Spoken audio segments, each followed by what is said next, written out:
Virtualmente todos na Terra, independente de sua religião ou nacionalidade, reconhecem que existe alguma espécie de batalha ocorrendo no mundo entre as forças do bem e do mal.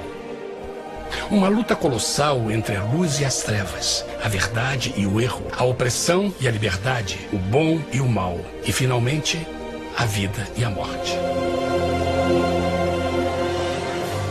Qual é a história por trás deste evidente paradoxo?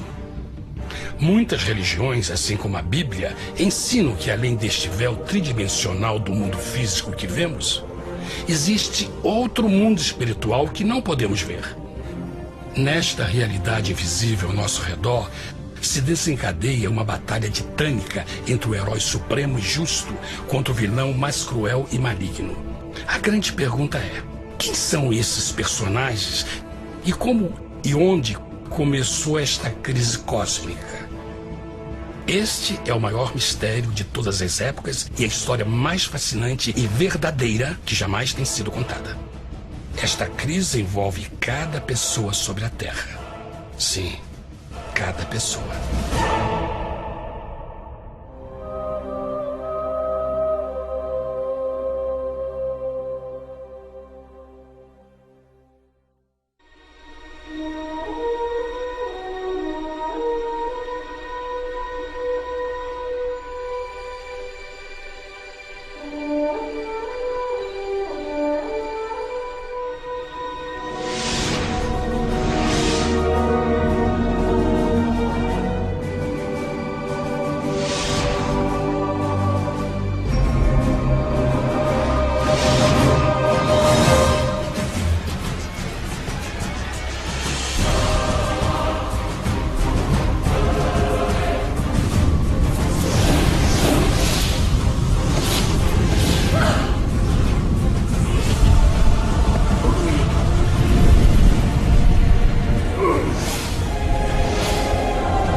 A história humana está repleta de cenas de guerras. E todas as pessoas já experimentaram conflitos. Mas para entender a origem do mal, devemos viajar ao passado para a Primeira Guerra do Universo. Porque esta guerra não aconteceu na Terra. Antes que o nosso mundo existisse, houve uma guerra no céu. Mesmo as palavras guerra no céu soam como uma contradição. É quase inimaginável para nós que pudesse haver batalhas e conflitos entre as criações de Deus no paraíso. O que pode ter causado este conflito celestial?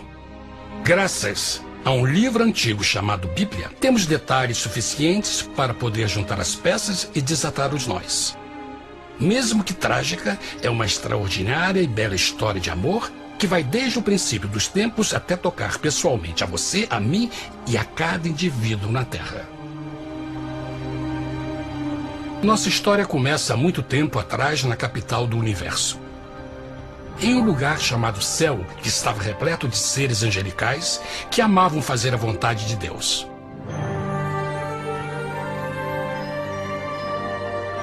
Sob o justo e amoroso governo do Criador, todo o céu desfrutava uma existência de felicidade e perfeita paz. O príncipe supremo do paraíso e comandante dos anjos era o poderoso e amoroso Filho de Deus, mais conhecido com o nome que adotou quando veio à Terra, Jesus. Ele tinha o mesmo propósito e pensamento com Deus, o Pai. O céu, sob o comando compassivo do Pai, Filho e Espírito Santo, provou ser um maravilhoso lugar de paz e alegria. Para realizar as ordens de Deus, a Trindade estava rodeada de um oceano virtual de inumeráveis espíritos ministradores chamados serafins e querubins, mais conhecidos como anjos. Estas poderosas e inteligentes criaturas descobriram que a felicidade estava em cumprir as ordens do Todo-Poderoso. Mas Deus criou um extraordinário anjo para atuar como líder de toda a multidão celestial. A Bíblia nos diz que seu nome era Lúcifer, que significa portador da luz. Este querubim foi o maior ser criado por Deus e assumia a posição mais próxima do trono de Deus, estando diretamente sob a autoridade de Jesus. A tarefa de Lúcifer era difundir a luz e o conhecimento da vontade de Deus a todos os outros anjos. Lúcifer foi o mais esplêndido ser criado por Deus. Era extremamente bonito e dotado de enormes poderes de liderança e organização. Entre os anjos, ele foi muito admirado, respeitado e amado como amigo. Mesmo assim, Deus previu o mal que Lúcifer estava a ponto de introduzir no reino da luz. Cheio de sabedoria e formosura, de todas as pedras preciosas te cobrias. Tu eras o querubim, ungido para cobrir, e te estabeleci. No monte santo de Deus estavas. No meio das pedras afogueadas andavas. Perfeito eras nos teus caminhos, desde o dia em que foste criado, até que se achou iniquidade em ti. Quando Lúcifer percebeu a sua beleza e poder, seu coração pouco a pouco começou a mudar. Permitiu que seu enfoque se afastasse de Deus e direcionou seu amor para si mesmo. Talvez nunca saberemos completamente como e porquê estas sementes de rebelião germinaram em seu coração. Mas o profeta Isaías nos dá uma visão do pensamento de Lúcifer. Como caíste desde o céu, ó estrela da manhã, filha da alva! Como foste cortado por terra, tu que debilitavas as nações! E tu dizias no teu coração: eu subirei ao céu, acima das estrelas de Deus exaltarei o meu trono. Subirei sobre as alturas das nuvens e serei semelhante ao Altíssimo. Lúcifer, aos poucos, começou a cobiçar o poder de Deus, mas não sua personalidade. Ao pensar em suas próprias habilidades e belezas extraordinárias, os perversos tentáculos do orgulho e vaidade congelaram sua mente. Este ressentimento e inveja fizeram com que ele violasse a lei sagrada de Deus e se rebelasse contra seu governo. Precisamos fazer uma pausa e esclarecer algo. Desde o princípio, Deus ordenou que as leis da física governassem o mundo material em que vivemos.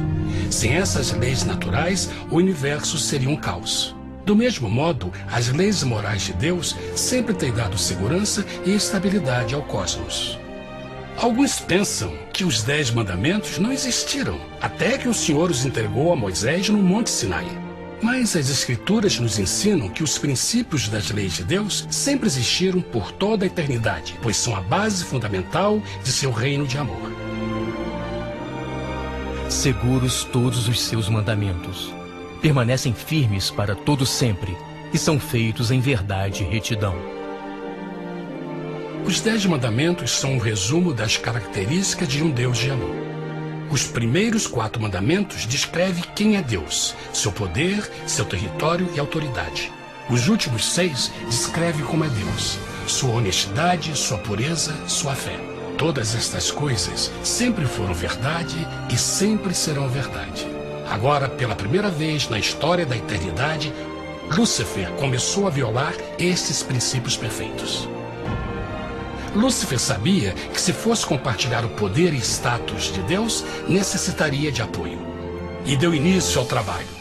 Começou sorrateiramente a circular entre os outros anjos, plantando sementes de dúvida e descontentamento a respeito da liderança de Deus, ao mesmo tempo em que, sutilmente, revelava suas próprias virtudes. Ele insinuou que Deus abusava de seu poder divino e suas leis restringiam a verdadeira liberdade e felicidade de suas criaturas. Com seu raciocínio audaz e poder de influência, Lúcifer pôde persuadir a um grande número de anjos a se unirem para seu motim.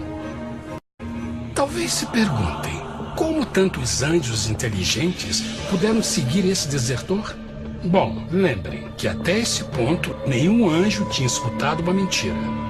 E nesse primeiro estágio da rebelião, os anjos não perceberam a obsessão de Lúcifer em assumir a posição de Deus. Não sabiam que finalmente ele planejaria a tortura e o assassinato do Filho de Deus na cruz com a intenção de ocupar o seu trono.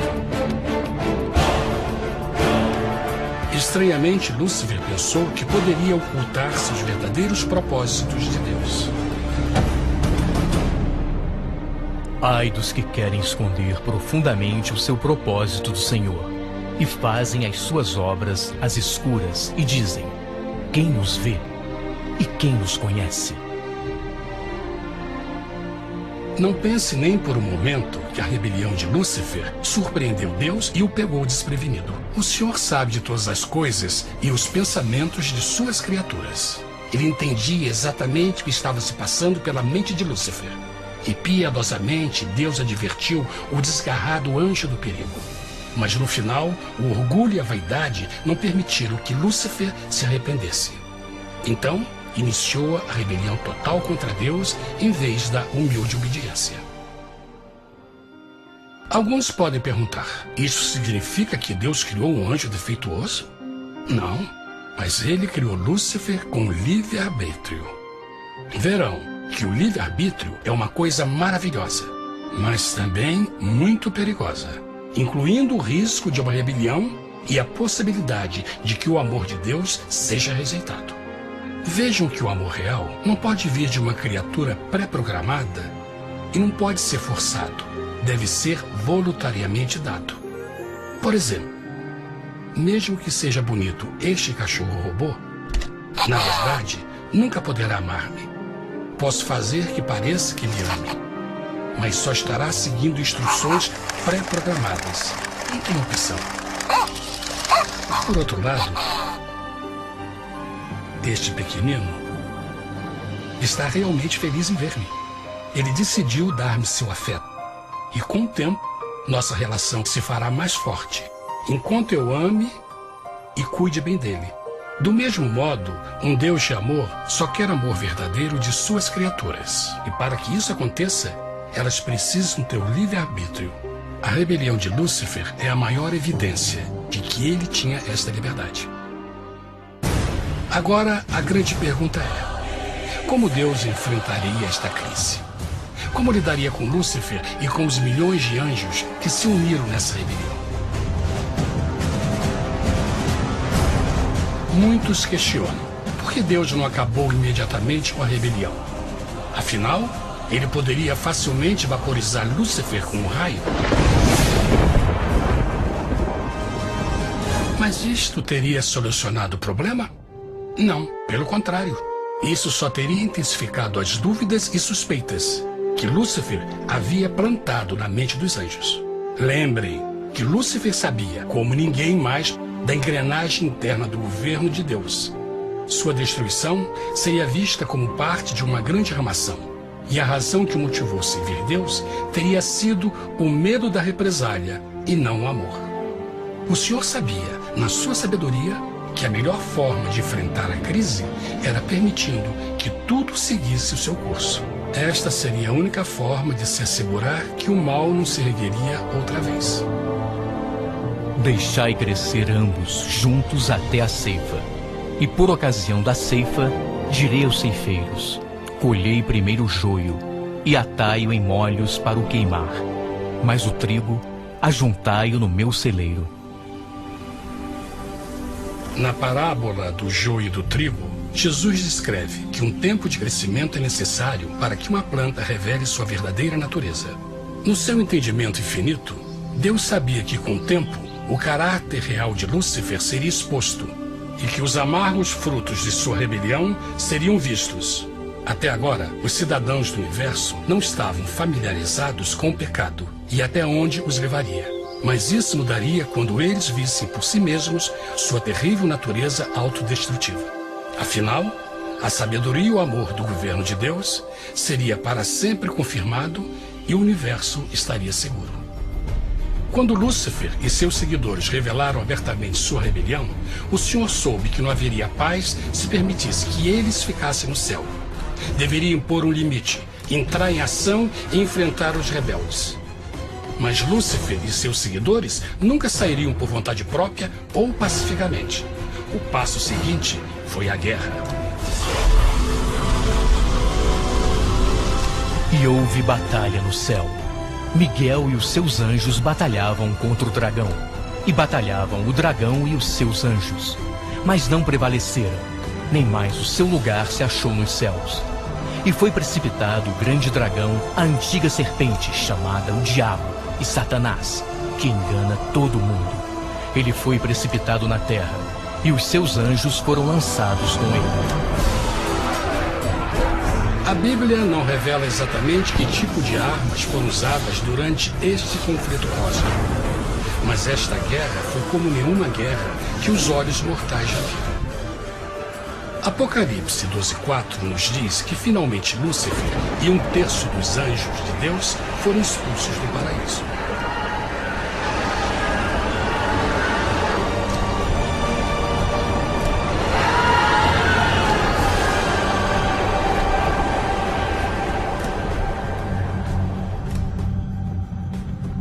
Mas e agora?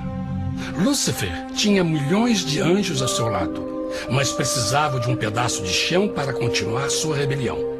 Rápido, muito rápido, o universo começou a entender o quão doloroso e caro o pecado poderia chegar a ser. Mas a guerra não tinha terminado, apenas começava. Lúcifer, o portador da luz, agora virou Satanás, o adversário.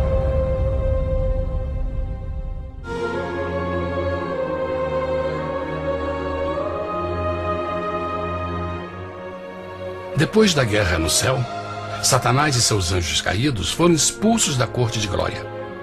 Por um tempo, o diabo e seus demônios vagaram pelo universo buscando inutilmente mundos que se compadeceram e se uniram à sua rebelião.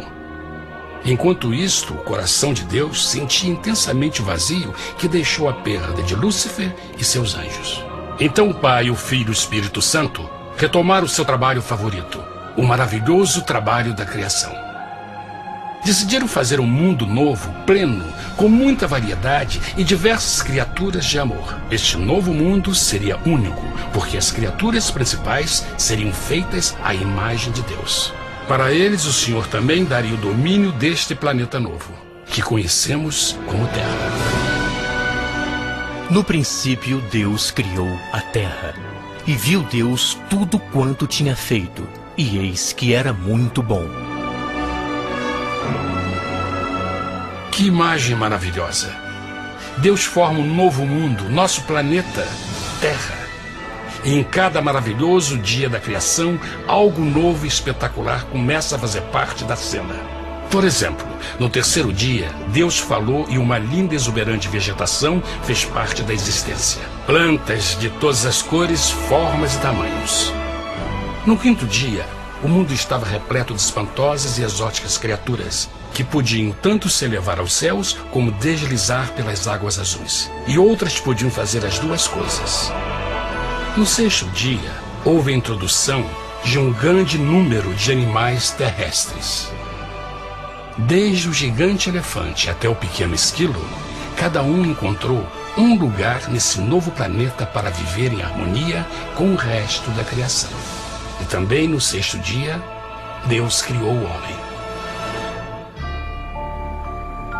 E disse Deus: façamos o homem à nossa imagem, conforme a nossa semelhança. E formou o Senhor Deus o homem do pó da terra, e soprou em suas narinas o fôlego da vida, e o homem foi feito alma vivente. E plantou o Senhor Deus um jardim no Éden, do lado oriental, e pôs ali o homem que tinha formado.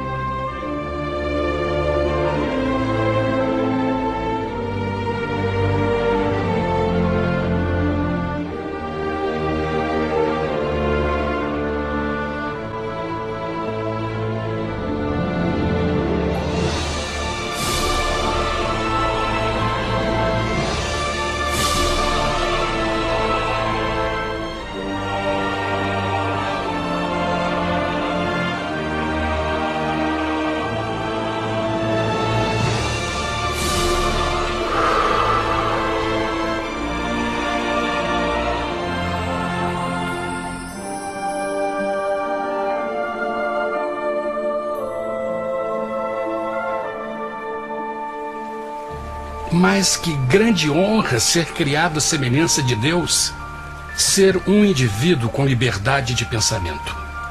No princípio, o homem não percebia a sua nudez. Provavelmente porque antes do pecado ele estava vestido de glória e luz.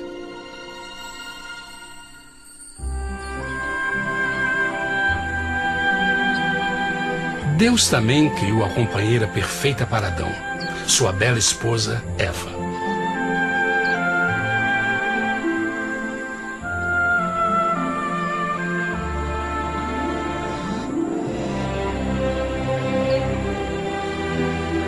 O feliz casal foi colocado em um magnífico jardim perfeitamente projetado para aumentar sua felicidade. Para Adão e Eva e as outras criaturas da terra, também foi dado o privilégio divino de procriar a sua própria imagem.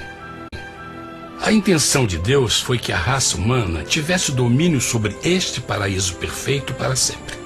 Eternamente felizes e saudáveis, trabalhariam com a flora do jardim de Deus, enquanto desfrutariam o afeto e companhia de todas as criaturas sob seus cuidados.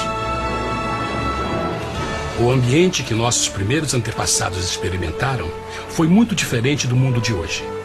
As rosas não tinham espinhos, os insetos não mordiam nem picavam, e os leões e as ovelhas brincavam juntos. Mas a grande bênção era os humanos viverem em perfeita harmonia com seu Criador. A cada 7 dias, Adão e Eva descansavam de seu prazeroso trabalho e gozavam de uma comunhão com a visita de seu Criador. Era um mundo esplêndido e maravilhoso. E esse estado de felicidade teria continuado eternamente se nossos primeiros parentes tivessem mostrado fidelidade com uma simples prova.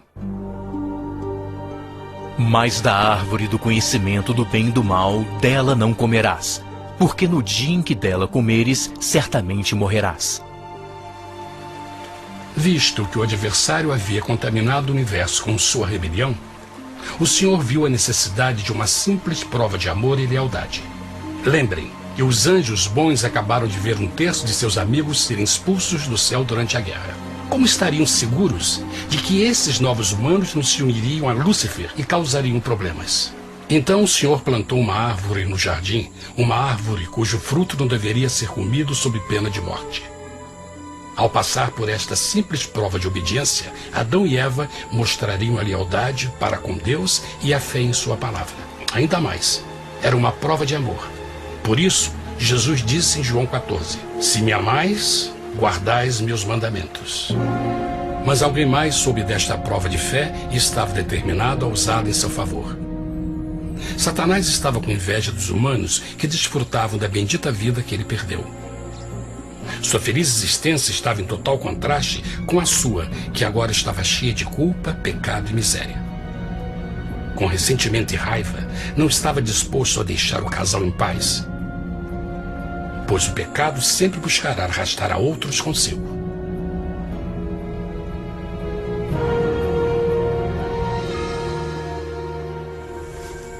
Então um dia, quando Eva estava concentrada em seu agradável trabalho, se viu sozinha e muito perto da árvore proibida. Foi quando Satanás viu sua oportunidade. Através de uma serpente hipnotizante, o anjo caído chamou Eva até a árvore e a envolveu em uma conversação.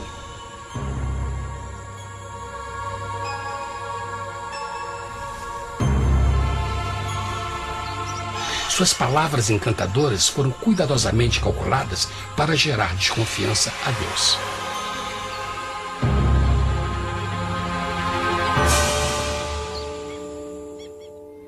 A serpente replicou à mulher, de modo algum morrereis. Deus sabe que no dia em que dele comerdes, vossos olhos se abrirão, e sereis como Deus, conhecedores do bem e do mal. A mulher notou que a árvore era boa para comer, pois era atraente aos olhos e desejável para alcançar sabedoria. Colheu o seu fruto e comeu. Deu também ao seu marido, que comeu assim como ela. Tragicamente, quando Eva escutou a suave e sedutora voz do tentador, começou a ter certas dúvidas da palavra de Deus. A serpente enganou-o com a promessa de grande poder e sabedoria. Isso chamou sua atenção.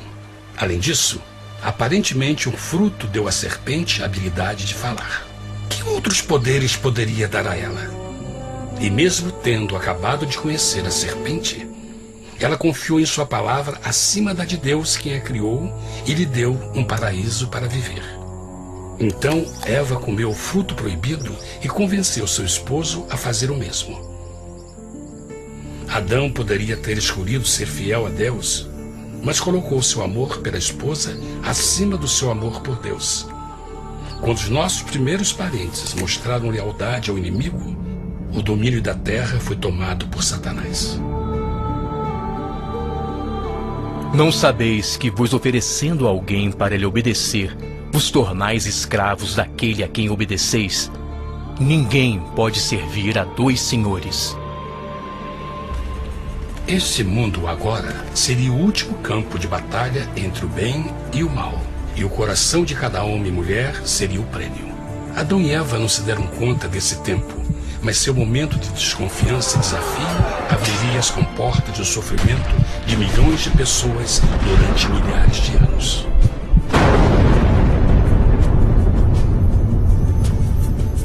Portanto, como o pecado entrou no mundo por um homem, e por ele a morte, e assim a morte transmitiu-se a todos os homens naquele em quem todos pecaram. Nossos primeiros parentes logo enfrentaram o terrível resultado de seu pecado. Em estado santo, Adão e Eva resplandeciam com túnicas de glória. Depois de pecarem, suas túnicas naturais de luz se desfizeram e eles ficaram mortificados com a sensação de sua nudez. Vergonha e temor tomaram lugar de sua alegria e paz e trataram de cobrir sua nudez com folhas. Agora eles se encontravam sob constante influência do diabo. Ao ceder à tentação, debilitaram sua natureza. E Satanás ganhou poder sobre a humanidade. As pessoas não podiam resistir às tentações do diabo com sua própria força.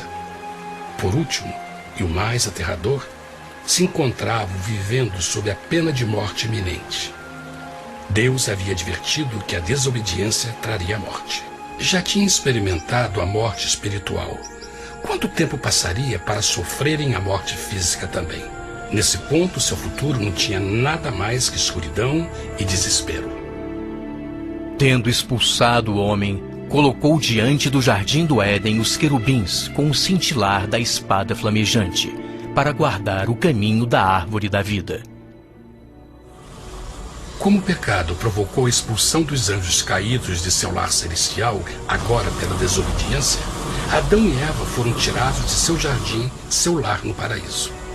Tudo à sua volta estava mudando rapidamente, e a humanidade se encontrou suscetível às dores, doenças e finalmente à morte. Até os animais e plantas estavam infectados pela terrível maldição. Os espinhos e cardos agora apareciam em árvores e flores, e os animais que antes eram gentis começaram a se matar e a devorar uns aos outros. O pior resultado foi que o pecado separou a humanidade de Deus. Mas vossas iniquidades cavaram um abismo entre vós e vosso Deus. São vossos pecados que ocultaram de vós sua face, para não vos escutar. Na criação, foram dados a Adão e Eva a honra de falar com os anjos, e até com o Filho de Deus cara a cara. Mas Deus é tão puro e santo que nenhum mal pode existir na sua presença. Agora que os primeiros humanos tinham pecado, Deus afastou sua santa presença deles para a sua própria proteção. O pecado tinha queimado uma parte da alma do homem que já não podia ver a dimensão espiritual. Deste momento em diante, a comunicação com o céu seria limitada. Mesmo com todas estas maldições caindo sobre Adão e Eva, o coração do Senhor se encheu de compaixão. A lei que haviam violado não poderia ser alterada para salvá-los, pois é tão sagrada e imutável como Deus mesmo. O Senhor sabia que havia só uma maneira na qual o homem podia se redimir. Então um plano foi revelado, nascido do fundo do coração de Deus. Um plano para salvar o homem de seu encontro com a morte eterna e restaurar tudo que estava perdido com o pecado. Seria de grande intensidade, alcance e poder, mas seria um plano que também implicaria num enorme sacrifício. O amor de Deus para conosco se manifestou por ter enviado ao mundo seu Filho unigênito, a fim de vivermos por ele. Nisso consiste o amor, não em termos nos amado a Deus, mas em ele nos ter amado e enviado seu Filho para se sacrificar por nossos pecados. As Escrituras claramente ensinam em Romanos 6:23, o custo do pecado é a morte. A lei violada demandava a vida do pecador e só tinha um em todo o universo qualificado como substituto da humanidade. O Criador só podia pagar a dívida de suas criaturas tomando seu lugar. Então Jesus Cristo, o Filho de Deus, concordou em deixar a pureza, glória e segurança do céu. Ele viria para morrer em nome do homem em seu malvado e renegado planeta. Ele nasceria como um inocente e indefeso bebê, suportaria uma vida de dor e vergonha e mesmo assim viveria uma perfeita e vitoriosa vida. Finalmente, ele teria uma morte humilhante para poder ser o substituto da humanidade caída. Por seu sacrifício, a humanidade incrivelmente receberia uma nova oportunidade de ter a vida eterna. Seu sangue seria o resgate para um mundo raptado por Satanás. Este maravilhoso plano de redenção foi graficamente ilustrado no sistema de sacrifício de animais ordenado por Deus depois da queda do homem. O Senhor tinha avisado Adão e Eva que iriam morrer no dia em que comessem do fruto proibido. E como que permaneceram vivos? A Bíblia nos diz que imediatamente depois do pecado, Deus providenciou roupas na forma de peles de animais. É bom notar que o Apocalipse se refere a Jesus Cristo como a ovelha que foi morta desde o princípio do mundo. Isto indica que uma ovelha foi sacrificada no mesmo dia para prevenir suas mortes imediatas. Pela fé, neste sacrifício, suas mortes foram simbolicamente transferidas deles para a criatura inocente. A ovelha certamente era a representação de Jesus. Assim, um raio de esperança foi dado em uma situação de escuridão e desespero. Através do arrependimento e a fé no sangue do Messias, qualquer humano poderia uma vez mais ser filho de Deus. Mas mesmo com este grande plano para a humanidade, Satanás ainda tinha o domínio da terra. E a vida na terra não estava fácil. No mundo haveis de ter aflição, mas coragem, pois eu venci o mundo. Naturalmente, muitos se perguntam, como um Deus amoroso e poderoso permite dores e sofrimentos no nosso mundo atual? Mas está claro desde o Gênesis que Deus nunca quis que nós tivéssemos o conhecimento da dor dessa vida. Quando o mundo saiu das mãos de Deus, a terra era um maravilhoso paraíso. Foi o pecado de Adão e Eva que deu a Satanás o direito de assumir o controle deste planeta. Devido à sua trágica eleição, o diabo e seus súditos ganharam o poder de tentar e atormentar os humanos, introduzindo a doença, a dor e o sofrimento. Talvez fosse melhor perguntar: por que Satanás não tem o controle total da humanidade? A resposta é Jesus Cristo.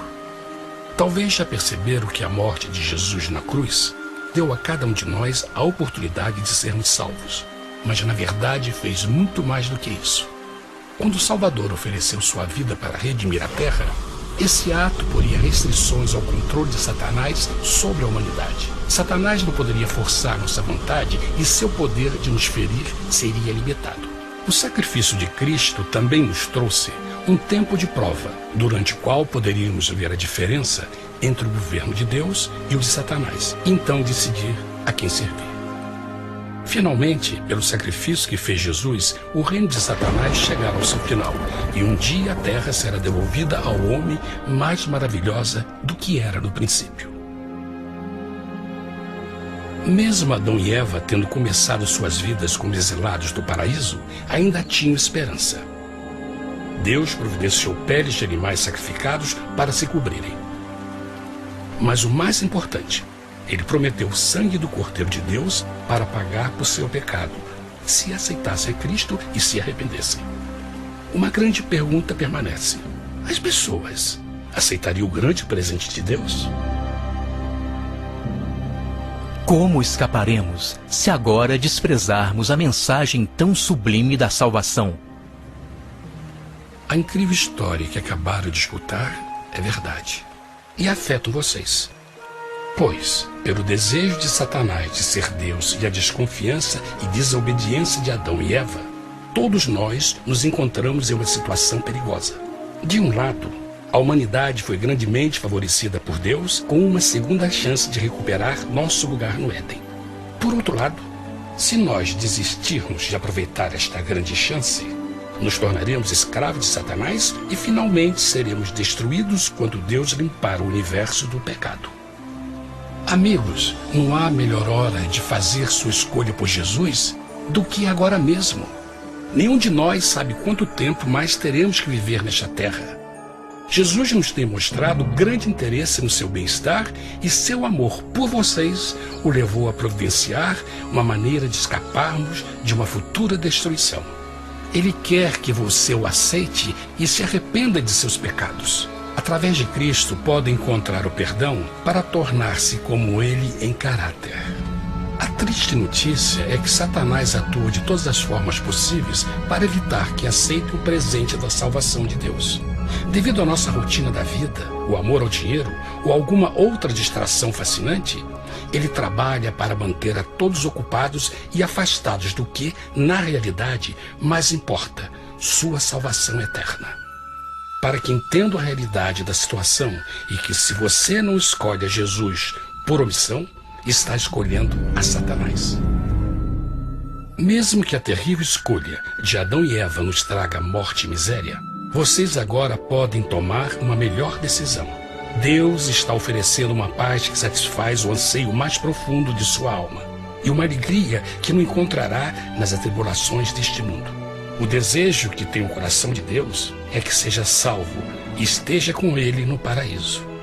Mas o único que pode mantê-lo fora do céu é você. Imagine a tragédia que seria se você recusasse este precioso presente. Você pode decidir hoje e aceitar a salvação que Deus prometeu. Na verdade, nesse momento, pode aceitar a vida eterna através de Jesus Cristo. Posso convidá-lo para que acompanhe agora mesmo em uma simples oração, aceitando sua maravilhosa oferta? Por favor, repita depois de mim. Querido Pai Celestial, venho a Ti agora e humildemente pedir Teu perdão. Senhor, confesso que sou um pecador e violei Tua santa lei. Entendo que a pena por esse pecado é a morte.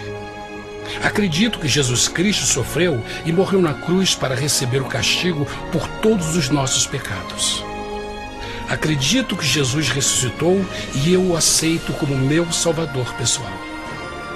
A partir deste momento em diante, Te dou o meu coração e eu o aceito como o Senhor da minha vida. Por favor, perdoa todos os meus pecados e envia Teu Espírito para ajudar-me a fazer a Tua vontade. Te agradeço por Teu grande amor e aceito Teu presente da vida eterna. E eu oro tudo isso em nome de Jesus. Amém.